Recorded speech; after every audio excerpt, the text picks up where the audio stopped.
कारखाने के मैनेजर ने देखा कि ये नौजवान दीवार के साथ टेक लगाए मज़े से बैठा है और वो भी फारिग। तो वो आहिस्तगी से उसके पास गया और निहायत तहम्मुल से उस जवान से पूछा, तुम्हारी तनख्वाह कितनी है?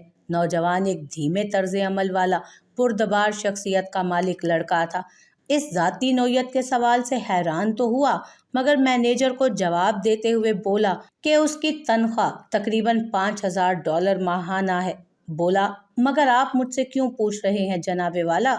मैनेजर ने नौजवान की बात को दरखौरे एतना जानते हुए खामोशी के साथ अपनी जेब से अपना पर्स निकाला और उसमें से $5,000 गिनकर अलहदा किए और फिर ये पैसे नौजवान की तरफ हिसाब चुकता करने के लिए बढ़ाते हुए कहा, मैं लोगों को तनख्वाह इसलिए देता हूँ कि वो मेरे कारखाने में आकर ईमानदारी से काम करते हुए अपना फ़र्ज़ अदा करें, ना कि इधर आकर फारिग बैठ जाया करें।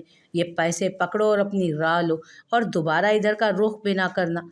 नौजवान ने पैसे पकड़ने में ज़रा भी देर ना लगाई और लेते साथ ही नज़रों से ओझल भी हो गया। हशर होगा जो यहाँ आकर अपने फ़राइज़ से गफलत बरतता है, उसका हिसाब चुकता करके फ़ौरन ही उसे काम से निकाल दिया जाएगा। फिर मैनेजर आंखें फाड़ कर अपनी तरफ देखते वाले मजदूर के पास पहुंचा और उससे पूछा, लगता है तुम उस नौजवान को ज़ाती तौर पर जानते थे।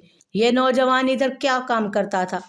हैरान परेशान मजदूर का जवाब मैनेजर के लिए एक सदमे से कम नहीं था। कहने लगा कि जनाबे आली, ये नौजवान तो इधर काम ही नहीं करता, ये तो यहाँ महज पिज़्ज़ा पहुंचाने के लिए आया हुआ था। फैसले करते हुए आपकी जल्दबाजी आपको शर्मिंदगियों से दो चार कर सकती है।